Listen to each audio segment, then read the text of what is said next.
जिहड़ा बदलाव है वो सानू किसी होर पीरियड विच वेखण नू नहीं मिलता, right. So next when we see कि okay fine these are the changes जो एक बच्चे विच आई हैं, चाहे वो फिजिकल लैवल ते हैं, सोशल लैवल ते हैं, इमोशनल लैवल ते या कॉग्निटिव लैवल ते हैं, फिर यही बदलाव इन्ने इंपॉर्टेंट क्यों हो जाते हैं या यह बदलाव इन्नी प्रॉब्लम क्यों क्रिएट करते हैं उस बच्चे की जिंदगी में, उसनों समझण लई आपां देखांगे कि मतलब ये की रीजनस है। सो बेसिकली इस पीरियड में स्टैनले हॉल ने period of stress and storm किया है। स्ट्रैस का मतलब होंगे हनेरियां का आना, है ना, नहीं तनाव होना सॉरी, एंड स्ट्रॉम का मतलब है हनेरी का आना। सो ये पीरियड इन्ना बच्चे के दिमाग दे विच या बच्चे की परसनैलिटी दे विच एक स्ट्रैस लैके आंदा है तो एक स्टॉर्म्स लैके आंदा है, क्यों लैके आंदा है। सो वन बाय वन आप देखांगे कि जिहड़ियां चेंजिस पिछे आप डिस्कस कीतियां वो ऐसा की कर दिंदियां ने एक एडोलोसेंट बच्चे दे विच कि एडोलोसेंट लई वो पीरियड एक स्ट्रैस एंड स्ट्रॉम का पीरियड बन जाता, राइट। सो जो आप फिजिकल चेंजिस की गल की है तो एक मेजर चेंज ही जो फिजिकल बॉडी दे विच हुई है, जो साडे शरीर की दिख विच हुई है वो चेंज ही इन्नी वड्डी हो जाती है कि वो साडी सारियां प्रॉब्लम्स का रीज़न बन जाती है। क्योंकि एडोलोसेंट एज एक ऐसी एज है जिसदे विच बच्चा मोर मूव करना चाहता है या मोर कॉन्शियस हो रहा है, समझदार भी ज़्यादा हो रहा है, कितने ना कितने इस उम्र दे विच वो अपने शरीर नूं लैके भी बहुत ज़्यादा कॉन्शियस हो जाता है, अपनी अपीयरेंस नूं लैके भी बहुत ज़्यादा कॉन्शियस हो जाता है। एंड जनरली जिहड़ी आपां ये गल करदे आ अपीयरेंस की, ये अपीयरेंस जो हाइट वधन करके इस एज विच जनरली बच्चा बहुत ज़्यादा लीन एंड टॉल हो जाता है। लीन एंड टॉल जिहड़े हो जाते हैं वो देखण नूं उन्ने सोहणे नहीं लगदे। एंड उस अपीयरेंस दे विच जदों वो अपने आप नूं कंपेयर करते हैं, कंपैरिजन करते हैं अपना विद देयर पीयर। हुण जे वो अपने पीयर नाल जदों अपने आप नूं कंपेयर करनगे, जे उहदे पीयर्स मोर टॉलर है, जे फ्रेंड्स ज़्यादा लंबे हैं ਤਾਂ भी उसनों अपने आप नूं प्रॉब्लम लगती है। एंड इफ अब the person is more taller वो भी प्रॉब्लम हो जाती है, क्योंकि जिवें सपोज जिहदी हाइट छोटी रह जाएगी तो उन्होंने सारे छोटा छोटा या गिट्ठा गिट्ठा कह के टीस करते हैं। एट द सेम टाइम जो कोई बहुत ज़्यादा लंबा हो जाता उन्होंने लंबू लंबू कह के टीस किया जाता है। सो दोनों केसिस दे विच बच्चे दे लई एडजस्टमेंट की प्रॉब्लम हो जाती है। सो जनरली ये प्रॉब्लम क्यों हो जाती है, क्योंकि असीं अपने आप को अपने दोस्तों नाल कंपेयर करने की लोड़ करते हैं। एंड जे इस कंपैरिजन दे विच जे सानू ये लगता है कि इफ़ वी आर डिफरेंट, जे असी अपने पीयर तो डिफरेंट हो गए तो फिर ऑबवियसली ये सानू एक प्रॉब्लम क्रिएट करता है एडजस्ट करन दी। सो जे असी अपने पीयर वर्गे ही हाँ तो then it is no problem. But जे साडी बॉडी दे विच चेंज या तो साडे पीयर तो पहला आ गए या साडे पीयर तो बाद आ गए, so then it will cause a adjustment problem, right. And वो एडजस्टमेंट प्रॉब्लम इस करके आएगी क्योंकि साडे लिए ऑल ऑफ सडन साडा लुक है जिहड़ा वो बहुत ज़्यादा इंपॉर्टेंट हो जाता है। ऑल ऑफ अस वांट कि असी सब तो सोहने दिखीए, सब तो वधिया दिखीए। एंड जे बाई चांस साडे पीयर के कंपैरिजन दे विच असी उस तरह नहीं दिख रहे, then this creates a major problem. Again, why? Because peer looks are important and everyone wants to be, the girl they want to be beautiful, and if it is if a person is a boy he wants to be handsome। and वो beautiful handsome ਦੀ ਜਿਹੜੀ ਲੜਾਈ ਹੈ ਵੀ ਅਸੀਂ ਜੇ by chance ਆਪਣੇ ਆਪ ਨੂੰ ਉਸ ਰੇਸ ਦੇ ਵਿੱਚ ਪਿੱਛੇ ਜਾਂ ਪਿਛੜਿਆ ਹੋਇਆ ਪਾ ਰਹੇ ਹਾਂ ਤਾਂ this will cause a problem, right। And then जे आप फिजिकल डिवेलपमेंट की गल करिए तो एवरी कल्चरल पैटर्नस भी कुछ फिजिकल डिवेलपमेंट के देखे जाते हैं कि generally every kind of a particular kind of a society, जिवें पंजाब की गल करिए तो पंजाब का एडोलोसेंट जिस तरह के फीचर्स शो करूगा, ऑलमोस्ट हरियाणे का एडोलोसेंट भी उस तरह के फीचर्स शो करता है। But if you go to Sikkim तो सिक्किम के मे बी वो चेंजिस ना आन। So every culture has a different developmental pattern basically because of the diet जो आप लेने या basically because of the genes also. And उन्होंने कल्चरल पैटर्नस दे नाल भी आप अपने आप को कंपेयर करते हैं। And if are physical changes are not according to that then also it creates a problem, right. So this was related to when we say more related to those changes जो आप अपनी body की appearance की गल करते हैं। उस तो इलावा की प्रॉब्लम आती है, उस तो इलावा एडजस्टमेंट प्रॉब्लम भी आती है। एडजस्टमेंट टू द चेंजिस जो ऑल ऑफ सडन चेंजिस साडी बॉडी दे विच आंदियां ने, मैनी टाइम्स असीं उन्हां चेंजिस दे नाल एडजस्ट ही नहीं कर पाते। Why? Because these are very sudden changes, all of sudden होंदियां ने and we are not prepared for this changes. सानू किसी तरह की प्रैपरेशन इन्हां बदलावां लई नहीं दसी गई। ऑल ऑफ सडन मेरी आवाज़ बदल जे तो सारे मैनू रोज़ कहते रहन कि तेरी आवाज़ बदल गई, तेरी आवाज़, this will obviously create a problem and anxiety.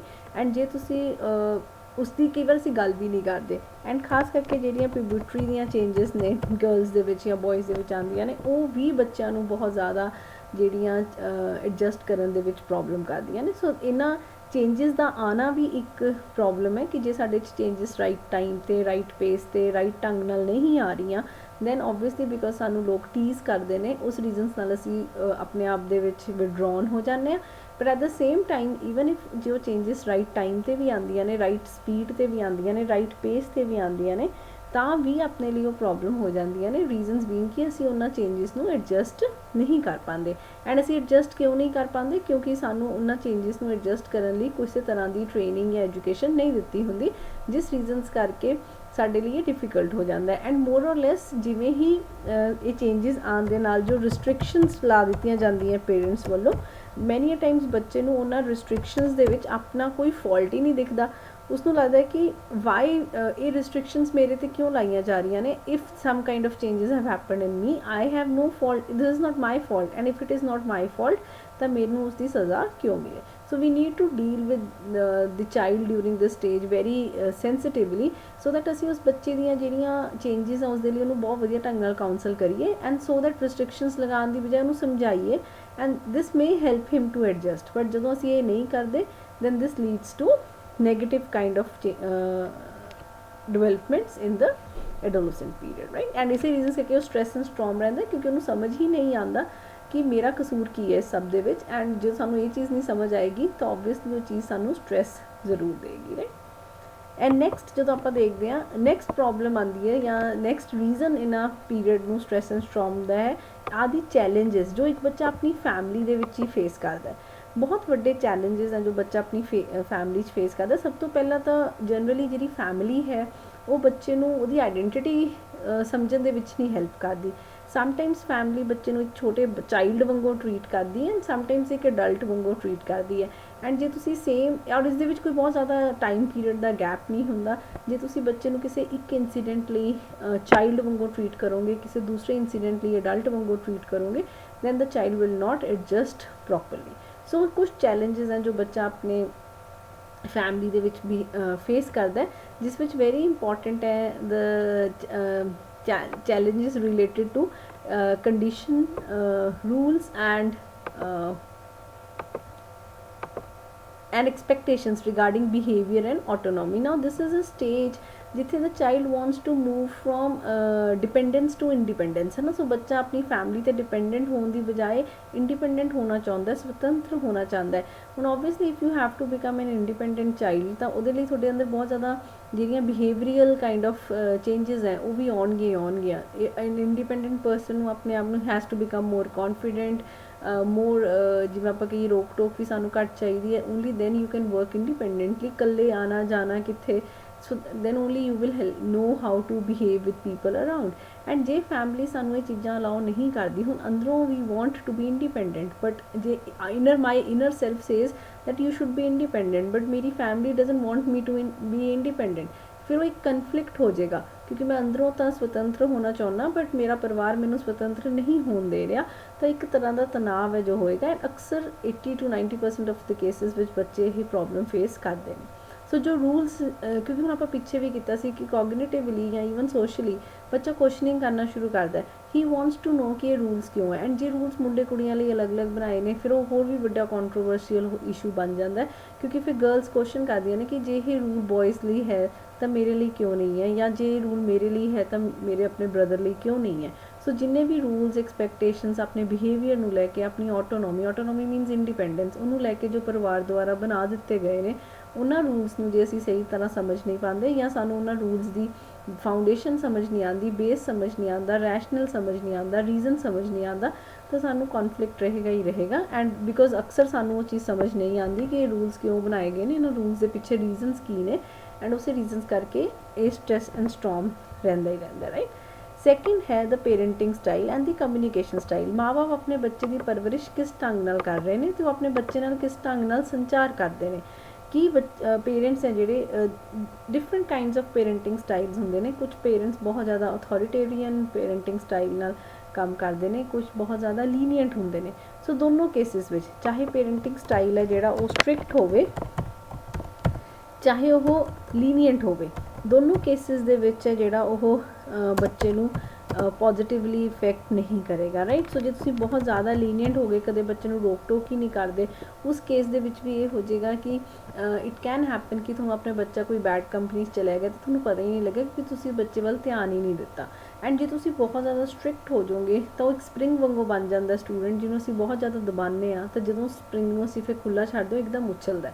ਸੋ ਜਦੋਂ ਬੱਚੇ ਨੂੰ ਇੱਕਦਮ ਫਰੀडम ਮਿਲਦੀ ਹੈ, ਮੈਨੀ ਟਾਈਮਸ ਇਟ ਕੈਨ ਹੈਪਨ ਕਿ ਉਸ ਫਰੀडम ਦਾ ਗਲਤ ਯੂਜ਼ ਕਰੇ। So what kind of parenting style you have. ਫਿਰ ਜਾਂ ਕਈ ਵਾਰ ਆਪਣੇ ਕੋਲ ਕੁਝ ਪੇਰੈਂਟਸ ਓਵਰ ਪ੍ਰੋਟੈਕਟਿਵ ਹੁੰਦੇ ਨੇ, ਲੋੜ ਤੋਂ ਬਾਅਦ ਆਪਣੇ ਬੱਚੇ ਦਾ ਖਿਆਲ ਰੱਖਦੇ ਨੇ, ਐਂਡ ਕੁਝ ਹੁੰਦੇ ਨੇ ਦੇ ਆਰ ਈਵਨ ਨਾਟ ਬੋਦਰਡ, ਉਹ ਬੱਚੇ ਵੱਲ ਧਿਆਨ ਹੀ ਨਹੀਂ ਦਿੰਦੇ, ਉਹਨਾਂ ਨੂੰ ਕੋਈ ਲੈਣਾ ਦੇਣਾ ਹੀ ਨਹੀਂ ਆਪਣੇ ਬੱਚੇ ਨਾਲ। So again this will become a problem. ਜੇ ਤੁਸੀਂ ਬਹੁਤ ਜ਼ਿਆਦਾ ਓਵਰ ਪ੍ਰੋਟੈਕਟਿਵ ਹੋ ਤਾਂ ਵੀ ਤੁਸੀਂ ਬੱਚੇ ਨੂੰ ਆਪਣੀ ਜ਼ਿੰਦਗੀ ਦੀਆਂ ਪ੍ਰੋਬਲਮਸ ਤੋਂ ਬਚਾ ਕੇ ਰੱਖਦੇ ਹੋ, ਫਿਰ ਇੱਕਦਮ ਜਦੋਂ ਉਸਨੂੰ ਪ੍ਰੋਬਲਮਸ ਫੇਸ ਕਰਨੀਆਂ ਪੈਂਦੀਆਂ ਉਹਨਾਂ ਨੂੰ ਸੋਲਵ ਨਹੀਂ ਕਰ ਪਾਉਂਦਾ। ਐਂਡ ਜੇ ਸਾਨੂੰ ਆਪਣੇ ਬੱਚੇ ਦੇ ਨਾਲ ਕੋਈ ਲੈਣ ਦੇਣ ਹੀ ਨਹੀਂ ਹੈ, again then that is not good, because end of the day ਸਾਡਾ ਬੱਚਾ ਸੁੱਖ ਦੁੱਖ ਵਿੱਚ ਪੇਰੈਂਟਸ ਕੋਲ ਹੀ ਆਏਗਾ। And if parents are not bothered about the child ਤਾਂ obviously the child may fall in bad company, right. उसी तरह नेक्स्ट पॉइंट जो आता है that is related to the communication style.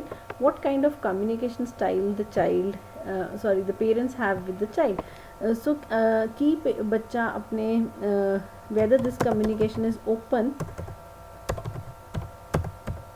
और क्लोज्ड, कि असी अपने बच्चा अपने मन की हर गल अपने पेरेंट्स को कह पा रहे हैं या नहीं कह पाता। सो किवें दी स्टाइल है कि तुसी अपने पेरेंट्स नाल खुल के गल कर पा रहे हो या नहीं कर पा रहे, वन वे है या टू वे है।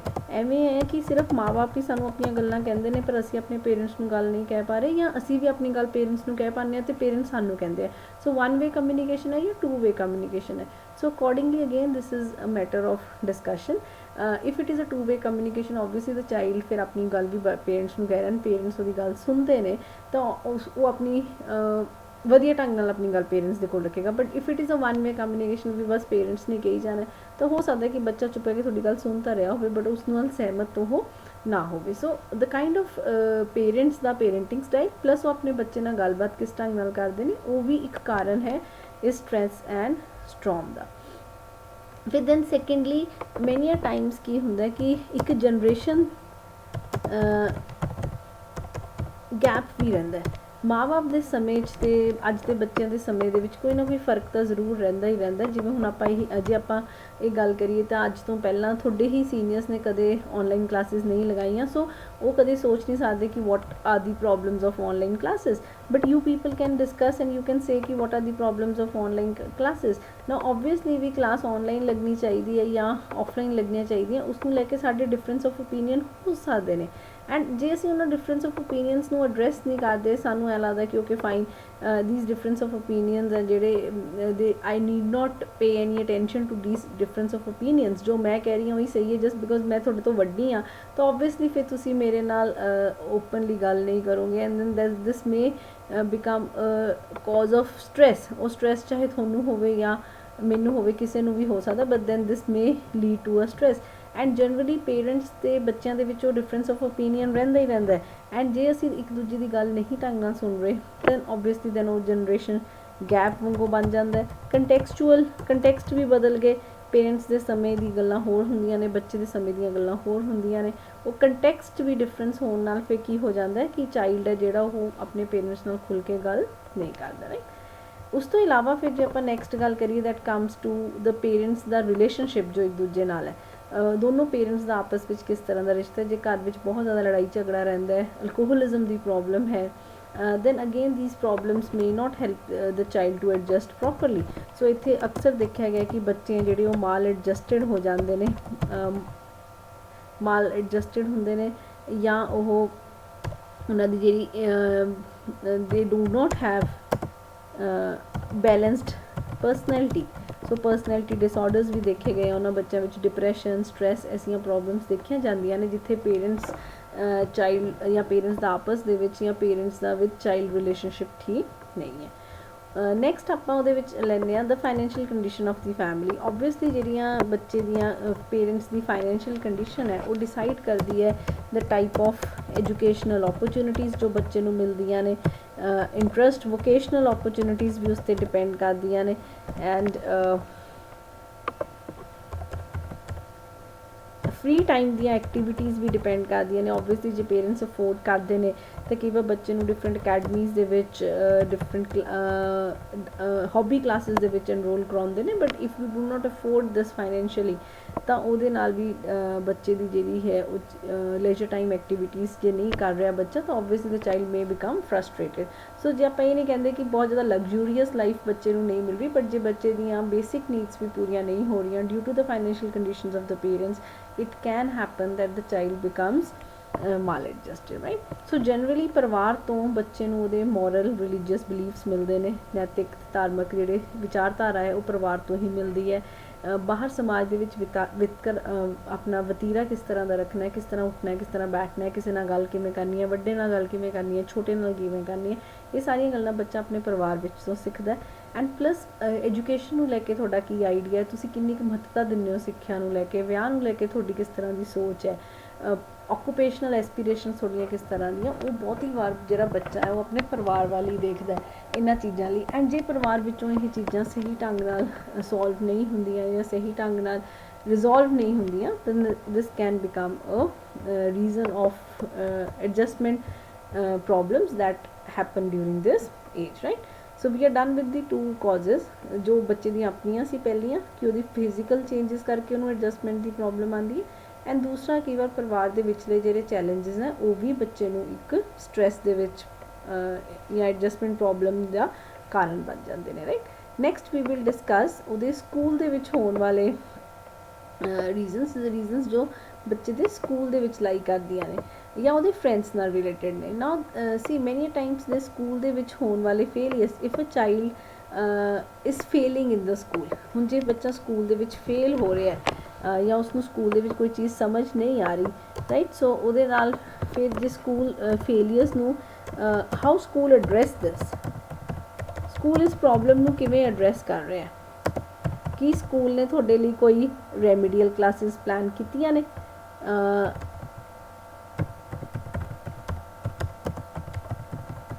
ਕੋਈ ਰੈਮੀਡੀਅਲ ਕਲਾਸਿਸ ਹੈ ਜਾਂ ਐਕਸਟਰਾ ਕਲਾਸਿਸ ਪਲਾਨ ਕੀਤੀਆਂ ਨੇ ਐਂਡ ਇਫ ਨੋਟ ਜੇ ਨਹੀਂ ਪਲਾਨ ਹੋਈਆਂ ਤਾਂ ਫਿਰ ਕੀ ਹੋਏਗਾ ਡ੍ਰੌਪ ਆਊਟ ਹੋ ਜਾਏਗਾ ਬੱਚਾ ਸੋ ਜਨਰਲੀ ਜਿਹੜਾ ਬੱਚਾ ਫਿਰ ਉਹ ਸਕੂਲ ਨਹੀਂ ਜਾਂਦਾ ਐਂਡ ਜੇ ਉਹਨੇ ਆਪਣੇ ਘਰਦਿਆਂ ਨੂੰ ਵੀ ਨਹੀਂ ਦੱਸਿਆ then it may happen that the child may fall in bad company because obviously ਜੇ ਉਸਨੂੰ ਸਕੂਲ ਦੇ ਵਿੱਚ ਪੜ੍ਹਾਈਆਂ ਗੱਲਾਂ ਸਮਝ ਨਹੀਂ ਆ ਰਹੀਆਂ ਐਂਡ ਉਹ ਸਕੂਲ ਵਿੱਚ ਲਗਾਤਾਰ ਫੇਲ ਹੋਈ ਜਾ ਰਿਹਾ ਹੈ ਅਤੇ ਜੇ ਉਹਦੇ ਟੀਚਰ ਵੀ ਉਸ ਚੀਜ਼ ਨੂੰ ਐਡਰੈਸ ਨਹੀਂ ਕਰ ਰਹੇ ਤਾਂ ਬੱਚਾ ਸਕੂਲ ਨਹੀਂ ਜਾਣਾ ਚਾਹੇਗਾ ਰਾਈਟ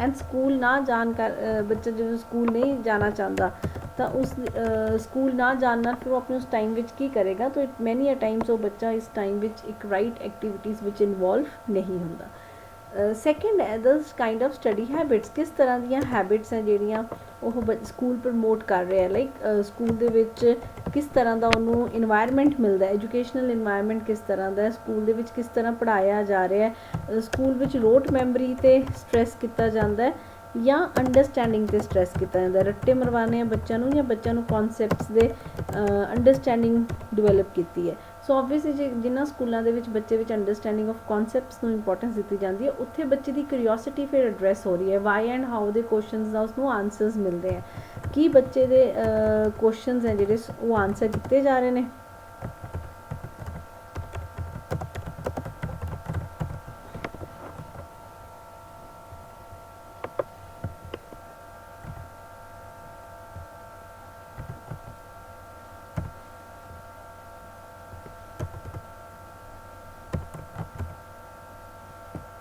ਸੋ ਜੋ ਆਪਾਂ ਬੱਚੇ ਦੇ ਮਨ ਵਿੱਚ ਕੁਐਸਚਨ ਆਉਂਦੇ ਨੇ ਕਿ ਅਸੀਂ ਉਹਨਾਂ ਕੁਐਸਚਨਸ ਨੂੰ ਆਨਸਰ ਕਰ ਰਹੇ ਹਾਂ ਬੱਚੇ ਦੀਆਂ ਡਾਊਟਸ ਆਨਸਰ ਕੀਤੀਆਂ ਜਾਂਦੀਆਂ ਨੇ ਸੋ ਕਿਸ ਤਰ੍ਹਾਂ ਜਾਂ ਅਸੀਂ ਬੱਚੇ ਨੂੰ ਚੀਟਿੰਗ ਪ੍ਰਮੋਟ ਕਰ ਰਹੇ ਹਾਂ ਜਾਂ ਉਹਨੂੰ ਚੀਟਿੰਗ ਨਹੀਂ ਕਰਨ ਦੇ ਰਹੇ। ਸੋ ਵਾਟ ਕਾਈਂਡ ਆਫ ਹੈਬਿਟਸ ਹੈ ਜਿਹੜੀਆਂ ਸਕੂਲਸ ਵਿੱਚ, ਦੇ ਮੈਨੀ ਸਕੂਲਸ ਜੋ ਆਪਣਾ ਰਿਜ਼ਲਟ ਇੰਪਰੂਵ ਕਰਨ ਲਈ ਜਿਹੜਾ ਪੇਪਰ 'ਚ ਕੁਐਸਚਨ ਆਉਣਾ ਉਹੀ ਕੁਐਸਚਨਸ ਬੱਚਿਆਂ ਨੂੰ ਦੱਸ ਦਿੰਦੇ ਨੇ। So if you have this kind of an atmosphere ਜਿੱਥੇ ਸਟੂਡੈਂਟ ਨੂੰ ਚੀਟਿੰਗ ਪ੍ਰਮੋਟ ਕੀਤੀ ਜਾ ਰਹੀ ਹੈ, ਤਾਂ obviously the child will not pay interest to studies, right. So that is again negative on the development of the child. ਫਿਰ ਉਸ ਤੋਂ ਬਾਅਦ ਆਪਣੇ ਕੋਲ ਆ ਗਿਆ, ਜੇ ਆਪਾਂ ਇਹਨਾਂ ਪੁਆਇੰਟਸ ਨੂੰ ਇਕੱਠੇ ਡਿਸਕਸ ਕਰਨ ਦੀ ਕੋਸ਼ਿਸ਼ ਕਰੀਏ ਕਿ ਵਾਟ ਕਾਈਂਡ ਆਫ ਸਕੂਲ ਦੇ ਵਿੱਚ ਟੀਚਰ ਸਟੂਡੈਂਟ ਦਾ ਰਿਲੇਸ਼ਨ ਕਿਸ ਤਰ੍ਹਾਂ ਦਾ ਹੈ, ਐਜੂਕੇਸ਼ਨਲ ਇਨਵਾਇਰਮੈਂਟ ਕਿਸ ਤਰ੍ਹਾਂ ਦਾ ਹੈ, ਐਟੀਟਿਊਡ ਟੀਚਰਸ ਦਾ ਕਿਸ ਤਰ੍ਹਾਂ ਦਾ ਹੈ, ਐਂਡ ਕਰਿਕੂਲਮ ਕਿਸ ਤਰ੍ਹਾਂ ਦਾ ਹੈ। ਇਫ ਵੀ ਸੇ ਕਿ ਜੇ ਸਾਡੇ ਕੋਲ ਅਨਡੈਮੋਕ੍ਰੈਟਿਕ ਇਨਵਾਇਰਮੈਂਟ ਹੈ ਜਿੱਥੇ ਬੱਚੇ ਨੂੰ ਇੱਕ ਬੱਚੇ ਦੀ ਗੱਲ ਨੂੰ ਸੁਣਿਆ ਨਹੀਂ ਜਾ ਰਿਹਾ, right. If you have an undemocratic environment and then ਜਾਂ ਤੁਹਾਡੇ ਕੋਲ ਪੂਅਰ ਟੀਚਰ ਸਟੂਡੈਂਟ ਰਿਲੇਸ਼ਨਸ ਨੇ ਜਿੱਥੇ ਟੀਚਰ ਸਟੂਡੈਂਟ ਦੀ ਗੱਲ ਹੀ ਨਹੀਂ ਸੁਣ ਰਹੇ, ਰਾਈਟ। ਜਾਂ ਆਪਣੇ ਕੋਲ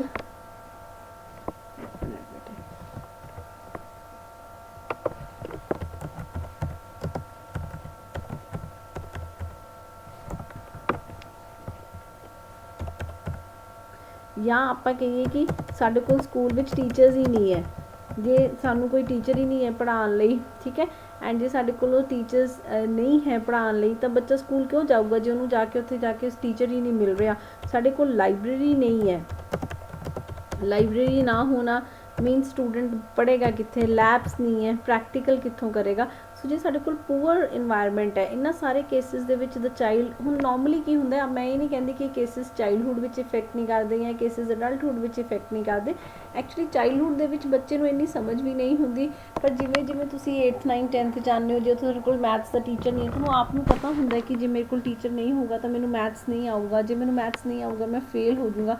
वो चिंता एडोलसेंट बच्चे नूं ज़्यादा हुंदी है then a childhood, because childhood दे विच बच्चा इन्ना अवेयर नहीं हुंदा, कॉन्शियस नहीं हुंदा अपने फ्यूचर नूं लैके।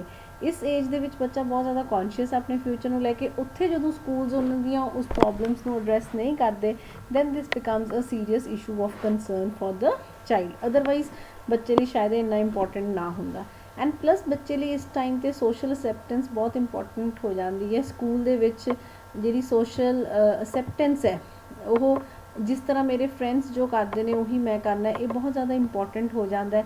इस रीजनस करके जिहड़ा ट्रेंड है जिवें आपां कहिए कि फिजिकल अपीयरेंस का किस तरह के कपड़े पाने ने, है ना, क्लोथ्स किस तरह के पाने ने, हेयर कट्स किस तरह के रखने ने, राइट। एंड दैन तुसी फैशन, लेटेस्ट फैशन,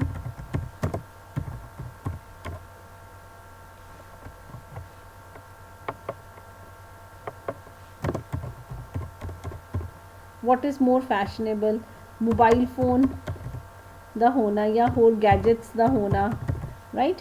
इत्थों तक कि अपने अपना सैल्फ का वहीकल केड़ा होएगा, तुसी स्कूल किवें आना है, स्कूल का मोड ऑफ ट्रांसपोर्ट की होएगा, राइट। एंड ये सारिया चीज़ां जिहड़ियां फिर वो हुण जिवें आपां कई बार कहने हुंदे कि स्कूल्स है जिथे तुसी देखोगे जिहड़े स्कूल्स बहुत स्ट्रिक्ट ने वो इंश्योर करते हैं कि बच्चे जिवें 10th तक या +2 तक तो बच्चे 18 साल के हुंदे ही नहीं। जे तुसी स्कूटर मोटरसाइकल्स ते स्कूल आ रहे हो तो ऑटोमैटिकली दैट मीनस कि तुसी लाइसेंसिस तो नहीं बने हुए थोड़े, so that is a violation. If school has some strictness on this then obviously the students they know how to follow rules. पर जो स्कूल इस चीज़ वाल ध्यान नहीं दे रहा तो ऑब्वियसली बच्चों तुसी लॉ अबाइडिंग सिटीजनस नहीं बना रहे।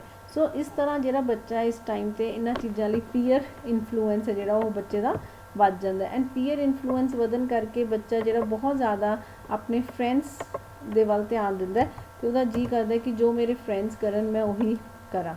सो इत्थे भी वह एक कॉन्फ्लिक्ट हो जाता है क्योंकि अक्सर पेरेंट्स ते फ्रेंड्स दियां गल्लां कई बार जो डिफरेंट होन and then the child friends नूं ज़्यादा प्रेफरेंस दिंदा है दैन दी पेरेंट्स, एंड जो कि ना पेरेंट्स नूं ठीक लगता है एंड बहुती बार वो गलत भी हुंदा है जिस रीजन नाल again this causes a problem, right. Next problem जो आती है वो बहुत बड़े लैवल पर आती है due to the sexual orientation. Now this is a age जिहदे बच्चे की जी सैक्शुअल डिवेलपमेंट है वो हो चुकी होंगी है, इस करके sexual interests they become very important. Now basically जे आप लाइए the person has 2 types of sex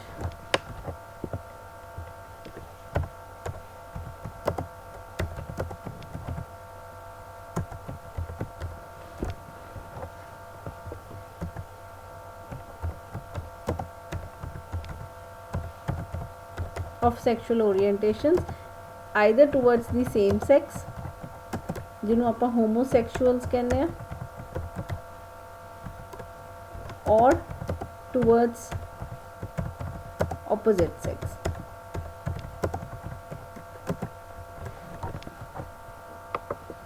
दो ਹੁਣ ਲੀਗਲੀ ਇਟ ਡਜ਼ਨਟ ਮੈਟਰ ਜਾਂ ਬੇਸਿਕਲੀ ਤਾਂ ਆਪਾਂ ਇਹ ਵੀ ਕਹਿੰਦੇ even psychologically it doesn't matter ਕਿ ਜਿਹੜੀ ਤੁਹਾਡੀ ਕਿਸ ਤਰ੍ਹਾਂ ਦੀ ਸੈਕਸ਼ੂਅਲ ਓਰੀਐਂਟੇਸ਼ਨ ਹੈ, ਦੋਨਾਂ ਵਿੱਚੋਂ ਕਿਸੇ ਵੀ ਇੰਡੀਵਿਜੂਅਲ ਦੀ ਕੋਈ ਵੀ ਸੈਕਸ਼ੂਅਲ ਓਰੀਐਂਟੇਸ਼ਨ ਹੋ ਸਕਦੀ ਹੈ, ਬਹੁਤ ਪਰਸਨਲ ਇਸ਼ੂ ਹੈ ਬੱਚੇ ਨਾਲ ਰਿਲੇਟਡ, ਬਟ ਅਦਰਵਾਈਜ਼ ਸੋਸਾਇਟੀ ਸਾਡੀ ਹੀਟੀਰੋਸੈਕਸ਼ੂਅਲ ਰਿਲੇਸ਼ਨਸ ਨੂੰ ਜ਼ਿਆਦਾ ਪ੍ਰਮੋਟ ਕਰਦੀ ਹੈ ਐਂਡ ਈਵਨ ਐਡੋਲੈਸੈਂਟ ਏਜ ਤਾਂ ਉਹ ਵੀ ਪ੍ਰਮੋਟ ਨਹੀਂ ਕਰਦੀ, ਬਟ ਬੱਚੇ ਦੇ ਵਿੱਚ ਕਿਤੇ ਨਾ ਕਿਤੇ ਜਿਹੜਾ ਇਹ ਅਟਰੈਕਸ਼ਨ ਹੈ ਟੂਵਰਡਸ ਆਪੋਜ਼ਿਟ ਸੈਕਸ ਉਹ ਇਸ ਏਜ ਵਿੱਚ ਦੇਖਿਆ ਜਾਂਦਾ ਹੈ and when you have an opposition from your society ਤਾਂ obviously this causes a problem, adjustment problem ਹੈ, ਕਨਫਲਿਕਟਸ ਹੁੰਦੇ ਨੇ and then lack of sexual education.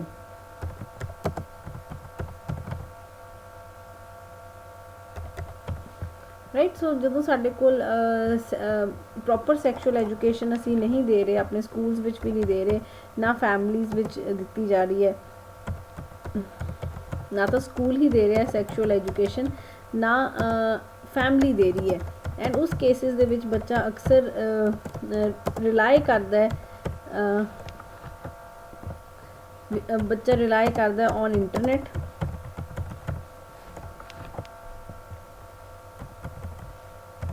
ਔਰ ਫਰੈਂਡਸ ਜਾਂ ਆਪਣੇ ਫਰੈਂਡਸ ਤੇ ਰਿਲਾਈ ਕਰ ਰਿਹਾ for getting answers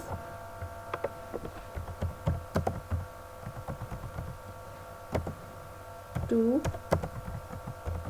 sex related questions and peer ਤਾਂ ਉਹਦੇ ਵਰਗੇ ਹੀ ਹੋਣਗੇ ਨਾ, ਬੱਚਿਆਂ ਵਰਗੇ ਹੀ ਹੋਣਗੇ, ਉਹ ਕਿਹੜਾ ਅਡਲਟਸ ਨੇ ਜਾਂ ਉਹਨਾਂ ਨੂੰ ਕੋਈ ਜ਼ਿਆਦਾ ਨੌਲੇਜ ਤਾਂ ਨਹੀਂ ਹੈ ਐਂਡ ਪੀਅਰ ਵੀ ਕਈ ਵਾਰ ਰੋਂਗ ਇਨਫੋਰਮੇਸ਼ਨ ਦੇ ਦਿੰਦੇ ਨੇ। ਇੰਟਰਨੈਟ ਤੋਂ ਤਾਂ ਬੱਚੇ ਨੂੰ ਕਈ ਵਾਰ ਬਹੁਤ ਜ਼ਿਆਦਾ ਇਨਫੋਰਮੇਸ਼ਨ ਮਿਲ ਜਾਂਦੀ ਹੈ, ਲੋੜ ਤੋਂ ਵੱਧ ਇਨਫੋਰਮੇਸ਼ਨ ਮਿਲ ਜਾਂਦੀ ਹੈ ਐਂਡ ਦੋਨੋਂ ਕੇਸਿਸ ਦੇ ਵਿੱਚ ਫਿਰ ਬੱਚੇ ਦੀ ਜਿਹੜੀ ਬਿਕੋਜ਼ ਜੇ ਹੀ ਇਨਫੋਰਮੇਸ਼ਨ ਸਕੂਲ ਦੇਗਾ ਜਾਂ ਫੈਮਿਲੀ ਦੇਗਾ ਤਾਂ ਉਹ ਢੰਗ ਨਾਲ ਦੇਗਾ ਐਂਡ ਸੋਚ ਬੱਚੇ ਨੂੰ ਪ੍ਰੋਪਰਲੀ ਕਾਉਂਸਲ ਵੀ ਕੀਤਾ ਜਾਏਗਾ, but when it is taken either from the internet or from the peer then obviously ਇੱਕ ਬਹੁਤ ਵਾਰ ਬੱਚਿਆਂ ਦੇ ਵਿੱਚ wrong sexual behaviors ਦਾ reason ਬਣ ਜਾਂਦਾ ਹੈ। this becomes a reason for wrong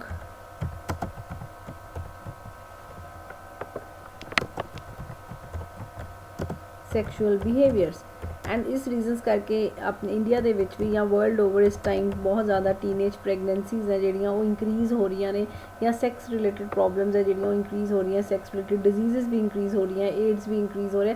so this is where we need to address again, this is a very major concern of adjustment or stresses during the adolescent period, right? Then a major problem, though we will do it in detail, is the identity crisis. बहुत बार बच्चे ਨੂੰ ਇਸ question ਦਾ answer ਨਹੀਂ ਮਿਲਦਾ, who am I, ਮੈਂ ਕੌਣ ਹਾਂ। the child wants ਕਿ ਇਸ ਏਜ ਦੇ ਵਿੱਚ ਉਸ ਦੀਆਂ ਇਹ ਪ੍ਰੋਬਲਮਸ ਹੈ ਜਿਹੜੀਆਂ ਉਹ ਐਡਜਸਟ ਆਨਸਰ ਹੋਣ। ਉਹਦੇ ਮਨ ਵਿੱਚ 3 ਮੇਜਰ ਕੁਐਸਚਨ ਆਉਂਦੇ ਨੇ, who am I, what I want to do in future, ਔਰ what is my purpose of life, ਮੈਂ ਕੌਣ ਹਾਂ, ਮੈਂ ਆਪਣੇ ਭਵਿੱਖ ਵਿੱਚ ਕੀ ਕਰਨਾ ਚਾਹੁੰਦਾ, ਮੇਰੀ ਜ਼ਿੰਦਗੀ ਦਾ ਕੀ ਉਦੇਸ਼ ਹੈ।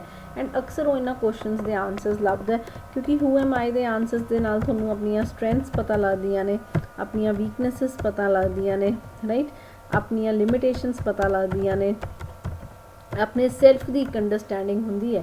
ਐਂਡ ਜੇ ਸਾਨੂੰ ਇਹ ਮੌਕੇ ਹੀ ਨਹੀਂ ਦਿੱਤੇ ਜਾਂਦੇ, ਨਾ ਪਰਿਵਾਰਕ ਤੌਰ 'ਤੇ ਨਾ ਫੈਮਿਲੀ ਐਜੂਕੇਸ਼ਨ ਦੇ ਵਿੱਚ, ਜਿੱਥੇ ਅਸੀਂ ਆਪਣੇ ਆਪ ਨੂੰ ਸਮਝ ਪਾਈਏ, ਜਦ ਤੱਕ ਤੁਸੀਂ ਆਪਣੇ ਆਪ ਨੂੰ ਨਹੀਂ ਸਮਝੋਗੇ ਉਦੋਂ ਤੱਕ ਆਪਣੇ ਫਿਊਚਰ ਬਾਰੇ ਕੀ ਸੋਚੋਗੇ। ਫਿਰ ਤੁਹਾਡੇ ਲਈ ਬਹੁਤ ਇੰਪੋਰਟੈਂਟ ਹੋ ਜਾਂਦਾ ਹੈ career during this aspirations.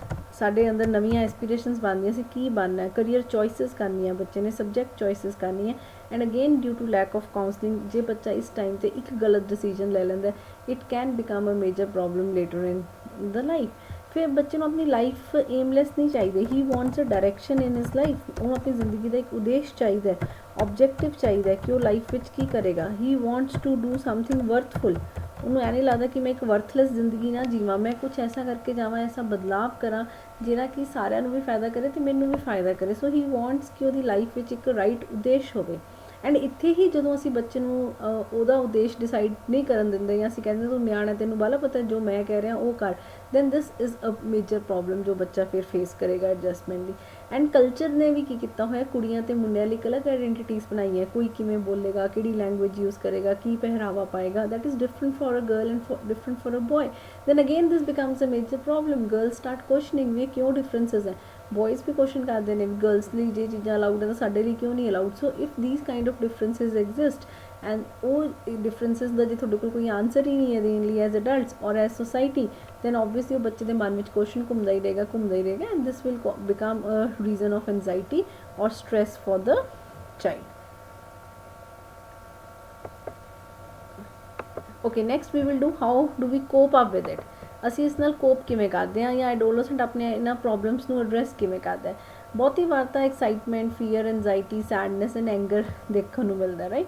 So what happens is ਕਿ ਦ ਚਾਈਲਡ ਸ਼ੋਜ਼ ਬਹੁਤ ਜ਼ਿਆਦਾ ਐਕਸਾਈਟਮੈਂਟ ਜਾਂ ਤਾਂ ਸ਼ੋ ਕਰਦਾ ਹੈ, ਜਿਵੇਂ ਜੇ ਉਹਦੀ ਬੋਡੀ ਦੇ ਵਿੱਚ ਚੇਂਜਸ ਆ ਰਹੀਆਂ ਨੇ, ਜਾਂ ਉਹਨੂੰ ਕੋਈ ਇੱਕਦਮ ਇੰਡੀਪੈਂਡੈਂਸ ਮਿਲੀ, ਤੁਸੀਂ ਉਹਨੂੰ ਸਾਈਕਲ ਲੈ ਕੇ ਦਿੱਤਾ, ਈਵਨ ਇਫ ਸਾਈਕਲ ਵੀ ਲੈ ਕੇ ਦਿੱਤਾ, ਤਾਂ ਚਾਈਲਡ ਫੀਲਸ ਵੈਰੀ ਇੰਪੋਰਟੈਂਟ ਕਿ wow I am going to school on cycle, and ਉਹ ਬਹੁਤ ਜ਼ਿਆਦਾ ਐਕਸਾਈਟਮੈਂਟ ਜਾਂ ਉਤਸ਼ਾਹ ਸ਼ੋ ਕਰਦਾ। ਉਸਦੇ ਨਾਲ ਡਰ, ਐਨਜ਼ਾਈਟੀ, ਸੈਡਨੈਸ ਅਤੇ ਐਂਗਰ ਵੀ ਹੈ। ਗੁੱਸਾ, ਐਗਰੈਸ਼ਨ ਬਹੁਤ ਜ਼ਿਆਦਾ ਇਸ ਏਜ ਵਿੱਚ ਵੇਖਿਆ ਗਿਆ। ਅਕਸਰ ਬੱਚਾ ਜਦੋਂ ਉਸਨੂੰ ਇਹ ਲੱਗਦਾ ਕਿ ਜਦੋਂ ਉਹ ਆਪਣੇ ਪੀਅਰ ਦੇ ਨਾਲ, ਜਦੋਂ ਆਪਣੇ ਪੀਅਰ ਦੇ ਕੰਪੈਰੀਜ਼ਨਸ ਦੇ ਵਿੱਚ ਫੇਲ ਹੋ ਜਾਂਦਾ ਹੈ, ਜਾਂ ਪੀਅਰ ਦੇ ਨਾਲ ਤੋਂ ਆਪਣੇ ਆਪ ਨੂੰ ਜੇ ਨੀਵਾਂ ਪਾਉਂਦਾ ਹੈ, ਤਾਂ ਉਹ ਵਿਡਰੋਲ ਹੋ ਜਾਂਦਾ। ਵਿਡਰੋਲ ਮਤਲਬ ਉਹ ਆਪਣੇ ਆਪ ਨੂੰ ਦੁਨੀਆ ਤੋਂ ਅੱਡ ਕਰ ਲੈਂਦਾ, ਕਿਸੇ ਨਾਲ ਗੱਲ ਨਹੀਂ ਕਰਦਾ, ਕਿਸੇ ਨਾਲ ਕੁਛ ਚੁੱਪ-ਚਾਪ ਇਕੱਲਾ ਰਹਿੰਦਾ। ਵਾਈ? ਬਿਕੋਜ਼ ਉਸਨੂੰ ਲੱਗਦਾ ਕਿ ਉਹ ਆਪਣੇ ਪੀਅਰ ਦੇ ਬਰਾਬਰ ਦੀਆਂ ਜਿਹੜੀਆਂ ਐਕਟੀਵਿਟੀਜ਼ ਆ ਉਹ ਨਹੀਂ ਕਰ ਪਾ ਰਿਹਾ। ਸੋ ਬੇਸਿਕਲੀ ਤੁਸੀਂ ਦੋ ਹੀ ਚੀਜ਼ਾਂ ਕਰਦੇ ਹੋ, ਜਾਂ ਤਾਂ ਪ੍ਰੋਬਲਮ ਜਿਹੜੀ ਸਮੱਸਿਆ ਸਾਡੇ ਸਾਹਮਣੇ ਹੈ ਉਸਨੂੰ ਡੀਲ ਕਰਨ ਦੀ ਕੋਸ਼ਿਸ਼ ਕਰਦੇ ਹੋ, ਜਾਂ ਉਸ ਸਮੱਸਿਆ ਤੋਂ ਹੀ ਛੁਟਕਾਰਾ ਪਾ ਲੈਂਦੇ ਹੋ ਬਾਈ ਮੂਵਿੰਗ ਅਵੇ from the situation. So either ਅਸੀਂ ਆਪਣੇ ਸਿਚੁਏਸ਼ਨ ਨੂੰ ਸੋਲਵ ਕਰਦੇ ਹਾਂ, ਪ੍ਰੋਬਲਮ ਨੂੰ ਸੋਲਵ ਕਰਦੇ ਹਾਂ, ਜਾਂ ਆਪਣੇ ਇਮੋਸ਼ਨਸ ਅਤੇ ਫੀਲਿੰਗਸ ਜਿਨ੍ਹਾਂ ਕਾਰਨ ਉਹ ਸਮੱਸਿਆ ਹੋਈ ਹੈ ਉਹਨਾਂ ਨੂੰ ਸੋਲਵ ਕਰਦੇ ਹਾਂ। ਜਿਵੇਂ ਸਪੋਜ਼ ਜੇ ਮੈਨੂੰ ਮੇਰੇ ਪੇਰੈਂਟਸ ਨਾਲ ਕਨਫਲਿਕਟ ਇਸ ਲਈ ਹੋ ਰਿਹਾ ਕਿਉਂਕਿ ਮੈਂ ਬਹੁਤ ਗੁੱਸਾ ਆਉਂਦਾ ਮੈਨੂੰ, ਸੋ ਜਾਂ ਤਾਂ ਮੈਂ ਆਪਣੇ ਗੁੱਸੇ ਨੂੰ ਸੋਲਵ ਕਰੂੰਗੀ, ਜਾਂ ਮੈਂ ਉਸ ਪੇਰੈਂਟ ਦੇ ਕਨਫਲਿਕਟ ਨੂੰ ਸੋਲਵ ਕਰੂੰਗੀ, ਜਾਂ ਮੈਂ ਕਹੂੰਗੀ ਮੈਂ ਪੇਰੈਂਟਸ ਦੇ ਮੂਹਰੇ ਜਾਣਾ ਹੀ ਨਹੀਂ। So there are two things that you will do as an individual. So adolescents generally ਇਹ ਦੋਨੋਂ ਚੀਜ਼ਾਂ ਨਾਲ ਆਪਣੀਆਂ ਉਹਨਾਂ ਨੂੰ ਸਿਚੁਏਸ਼ਨਸ ਨੂੰ ਸੋਲਵ ਕਰਦੇ ਨੇ, ਸਿਚੁਏਸ਼ਨ ਨੂੰ ਹੈਂਡਲ ਵੀ ਕਰਦੇ ਨੇ, ਐਟ ਦ ਸੇਮ ਟਾਈਮ ਉਹ emotions and thoughts and feelings ਨੂੰ ਵੀ ਕੰਟਰੋਲ ਕਰਨ ਦੀ ਕੋਸ਼ਿਸ਼ ਕਰਦੇ ਨੇ। ਪਰ ਜੇ ਉਹ ਕੋਪ ਨਹੀਂ ਕਰ ਪਾਉਂਦੇ, then this leads to serious mental, emotional and health issues, ਜਿਹੜੇ ਕਿ ਆਪਾਂ ਅਗਲੇ ਕਲਾਸ ਵਿੱਚ ਐਡਰੈਸ ਕਰਾਂਗੇ, ਜਾਂ ਦੇਖਾਂਗੇ ਵੀ ਕਿਹੜੀਆਂ ਪ੍ਰੋਬਲਮਸ ਨੇ ਜਦੋਂ ਐਡੋਲਸੈਂਟ ਆਪਣੀਆਂ ਸਟ੍ਰੈਟਜੀਜ਼ ਨੂੰ ਜਾਂ ਆਪਣੀ ਪ੍ਰੋਬਲਮ ਨੂੰ ਸੋਲਵ ਨਹੀਂ ਕਰ ਪਾ ਰਹੇ ਉਦੋਂ ਫੇਸ ਕਰਦੇ ਨੇ, ਰਾਈਟ। ਸੋ ਜਨਰਲੀ ਆਪਾਂ ਮੰਨਦੇ ਹਾਂ, ਆਪਾਂ ਨੂੰ ਫਰੈਡਬਰਗ ਐਂਡ ਲੂਇਸ ਨੇ ਕਿਹਾ ਕਿ 3 ਤਰ੍ਹਾਂ ਦੇ ਕੋਪਿੰਗ ਸਟਾਈਲਸ ਹੈ। ਪਹਿਲਾ ਕੋਪਿੰਗ ਸਟਾਈਲ ਹੈ ਜਿਹਦੇ ਵਿੱਚ ਤੁਸੀਂ ਆਪਣੀ ਸਮੱਸਿਆ ਨੂੰ ਹੱਲ ਕਰਦੇ ਹੋ, ਸੋਲਵ ਕਰਦੇ ਹੋ ਪ੍ਰੋਬਲਮ ਨੂੰ, ਐਂਡ ਉਹਦੇ ਲਈ ਤੁਸੀਂ ਕੀ ਦੇਖਦੇ ਹੋ, ਜਾਂ ਤਾਂ ਸਮਾਜ ਤੋਂ ਸਪੋਰਟ ਲੱਭਦੇ ਹਾਂ, ਸੋਸ਼ਲ ਸਪੋਰਟ, ਸੋਲਿਊਸ਼ਨ ਲੱਭਣ ਦੀ ਕੋਸ਼ਿਸ਼ ਕਰਦੇ ਹਾਂ ਪ੍ਰੋਬਲਮ ਦਾ, ਰਿਲੈਕਸ ਕਰਦੇ ਹਾਂ, ਆਪਣੇ ਆਪ ਨੂੰ ਉਸ ਪ੍ਰੋਬਲਮ ਤੋਂ ਦੂਰ ਲੈ ਜਾਂਦੇ ਹਾਂ, ਕੁਛ ਹੋਰ ਕਰ ਲੈਂਦੇ ਹਾਂ ਜਿਹੜੀ ਚੀਜ਼ ਤੁਹਾਨੂੰ ਚਿੰਤਾ ਨਾ ਦੇਵੇ, ਫਰੈਂਡਸ ਬਣਾਉਣ ਦੀ ਕੋਸ਼ਿਸ਼ ਕਰਨਾ, ਇਹ ਦੇਖਣਾ ਕਿ ਮੈਂ ਕਿੱਥੇ ਬਿਲੋਂਗ ਕਰਦਾ, ਜਾਂ ਬਹੁਤ ਮਿਹਨਤ ਕਰਨੀ ਕਿ ਆਪਣੇ ਜਿਹੜੀ ਜੇ ਤੁਹਾਡਾ ਕੋਈ ਫੇਲੀਅਰ ਹੋ ਗਿਆ ਤਾਂ ਤੁਸੀਂ ਹੋਰ ਜ਼ਿਆਦਾ ਮਿਹਨਤ ਕਰਦੇ ਹੋ ਕਿ ਨੈਕਸਟ ਟਾਈਮ ਉਹ ਫੇਲੀਅਰ ਨਾ ਹੋਵੇ, ਅਤੇ ਜ਼ਿੰਦਗੀ ਵਿੱਚ ਪੋਜ਼ੀਟਿਵ ਰਹਿਣਾ, ਐਂਡ ਇਸ ਦੇ ਨਾਲ ਅਸੀਂ ਆਪਣੀ ਪ੍ਰੋਬਲਮ ਨੂੰ ਸੋਲਵ ਕਰਨ ਦੀ ਕੋਸ਼ਿਸ਼ ਕਰਦੇ ਹਾਂ। ਦੂਸਰਾ ਕੋਪਿੰਗ ਸਟਾਈਲ ਹੁੰਦਾ ਜਦੋਂ ਅਸੀਂ ਆਪਣੇ ਆਪ ਨੂੰ ਦੂਜਿਆਂ ਨਾਲ ਕੰਪੇਅਰ ਕਰਦੇ ਹਾਂ, ਦੂਜਿਆਂ ਨਾਲ ਰੈਫਰੈਂਸ ਕਰ ਲੈਂਦੇ ਹਾਂ ਕਿ ਜਿਵੇਂ ਸਪੋਜ਼ ਜੇ ਮੇਰੇ ਕੋਲ 2 ਪੈਸੇ ਘੱਟ ਹੈ ਤਾਂ ਮੈਂ ਆਪ ਤੋਂ ਗਰੀਬ ਨਾਲ ਆਪਣੇ ਆਪ ਨੂੰ ਰੈਫਰੈਂਸ ਲੈਂਦੀ ਹਾਂ ਵੀ at least I am better than that person, ਉਸ ਕੋਲ ਤਾਂ 1 ਰੁਪਇਆ ਵੀ ਨਹੀਂ ਜੇ ਮੇਰੇ ਕੋਲ 2 ਰੁਪਏ ਹੈ। So then this can help you. Similarly ਚਾਹੇ ਤੁਸੀਂ ਪੀਅਰਸ ਜਾਂ ਪ੍ਰੋਫੈਸ਼ਨਲਸ, ਕਿਉਂ ਆਪਾਂ ਬੱਚਿਆਂ ਨੂੰ ਜਨਰਲੀ ਇਸ ਏਜ ਵਿੱਚ ਕਹਿੰਦੇ ਹਾਂ ਕਿ ਆਟੋਬਾਇਓਗ੍ਰਾਫੀਜ਼ ਪੜ੍ਹਿਆ ਕਰੋ। ਇਟਸ ਵੈਰੀ ਇੰਪੋਰਟੈਂਟ ਕਿ ਅਸੀਂ ਵੱਡੇ ਲੀਡਰਸ ਦੀਆਂ, ਵੱਡੇ ਜਿਹੜੇ ਸਾਡੇ ਰੋਲ ਮਾਡਲਸ ਹੈ ਉਹਨਾਂ ਦੀਆਂ ਸਵੈ ਜੀਵਨੀਆਂ ਪੜ੍ਹੀਏ ਜਾਂ ਜੀਵਨੀਆਂ ਪੜ੍ਹੀਏ, ਤਾਂ ਜੋ ਸਾਨੂੰ ਇਹ ਪਤਾ ਲੱਗਦਾ ਕਿ ਬਹੁਤੀ ਵਾਰ ਸਾਨੂੰ ਲੱਗਦਾ ਕਿ ਸਾਡੀ ਹੀ ਮੁਸੀਬਤ ਬਹੁਤ ਵੱਡੀ ਹੈ, ਬਟ ਵੈਨ ਯੂ ਫਾਈਂਡ ਕਿ ਹਰ ਕਿਸੇ ਦੀ ਲਾਈਫ ਵਿੱਚ ਕੋਈ ਨਾ ਕੋਈ ਸਟਰਗਲ ਰਹੀ ਹੈ, ਐਂਡ ਕਿਸ ਤਰ੍ਹਾਂ ਉਸ ਇਨਸਾਨ ਨੇ ਉਸ ਸਟਰਗਲ ਨੂੰ ਦੂਰ ਕਰਕੇ ਇੰਨੀ ਅਚੀਵਮੈਂਟ ਆਪਣੀ ਲਾਈਫ ਵਿੱਚ ਕੀਤੀ ਹੈ। So if we get to know that kind of social and spiritual support ਹੈ ਜਿਹੜੀ ਕਿ ਸਾਨੂੰ ਦੇਖਣੀ ਚਾਹੀਦੀ ਹੈ, and this becomes a very important coping style, right? And third ਹੈਗੇ ਆ non productive coping style. Non productive coping behaviours ਆਪਾਂ ਇਸ ਨੂੰ ਇਸ ਲਈ ਕਹਿੰਦੇ ਹਾਂ ਕਿਉਂਕਿ ਸਾਨੂੰ ਕੋਈ ਫਾਇਦਾ ਤਾਂ ਨਹੀਂ ਕਰਦੇ, ਉਲਟਾ ਨੁਕਸਾਨ ਹੀ ਕਰਦੇ ਨੇ। ਜਿਵੇਂ ਵੈਸੀ ਚਿੰਤਾ ਕਰੀ ਜਾਣਾ, ਇਮੈਜੀਨੇਸ਼ਨ ਜਾਂ ਸ਼ੇਕ ਚਿਲੀਪਨ ਕਰਨਾ ਵੀ ਕੋਈ ਨਾ ਇੱਕ ਟਾਈਮ ਐਸਾ ਆਏਗਾ ਜਦ ਮੈਂ ਕਲਾਸ ਟੌਪ ਕਰੂੰਗਾ। ਅਤੇ ਮਿਹਨਤ ਤਾਂ ਅਸੀਂ ਕਰ ਨਹੀਂ ਰਹੇ ਟੌਪ ਕਰਨ ਲਈ, ਬਟ ਅਸੀਂ ਵਿਸ਼ਫੁਲ ਥਿੰਕਿੰਗ ਕਰ ਰਹੇ ਹਾਂ ਵੀ ਕਾਸ਼ ਮੈਂ ਫਸਟ ਆਇਆ ਹੁੰਦਾ ਅਤੇ ਫਿਰ ਮੈਮ ਨੇ ਮੈਨੂੰ ਬਹੁਤ ਸ਼ਾਬਾਸ਼ੀ ਦੇਣੀ ਸੀ। ਸੋ ਜਾਂ ਅਸੀਂ ਪ੍ਰੋਬਲਮ ਨੂੰ ਇਗਨੋਰ ਕਰ ਦਿੰਦੇ ਹਾਂ, ਸਮੱਸਿਆ ਨੂੰ ਇਗਨੋਰ ਕਰ ਦਿੰਦੇ ਹਾਂ, ਐਜ਼ ਇਫ ਸਮੱਸਿਆ ਐਗਜ਼ਿਸਟ ਹੀ ਨਹੀਂ ਕਰਦੀ। ਆਪਣੇ ਆਪ 'ਚ ਰਹਿਣਾ ਜਾਂ ਆਪਣੇ ਆਪ ਦਾ ਸੈਲਫ ਬਲੇਮ ਕਰੀ ਜਾਣਾ, ਆਪਣੇ ਆਪ ਨੂੰ ਬਲੇਮ ਕਰਨਾ ਵੀ ਹਰ ਸਮੱਸਿਆ ਦਾ ਜਿਹੜਾ ਪ੍ਰੋਬਲਮ ਹੈ ਉਹ ਮੇਰੇ ਕਾਰਨ ਹੀ ਹੈ। ਸੋ ਸਾਰੇ ਕੇਸਿਸ ਦੇ ਵਿੱਚ ਜੇ ਤੁਸੀਂ ਇਸ ਤਰ੍ਹਾਂ ਕਰੋਗੇ this will not lead to anything positive. And ਜੇ ਕੁਝ ਪੋਜ਼ੀਟਿਵ ਨਹੀਂ ਹੋਊਗਾ ਤਾਂ ਓਬਵੀਅਸਲੀ ਉਹ ਸਾਨੂੰ ਫਿਰ ਫਾਇਦਾ ਵੀ ਨਹੀਂ ਕਰੂਗਾ, right. So this is where we say ਕਿ we need to address our problems.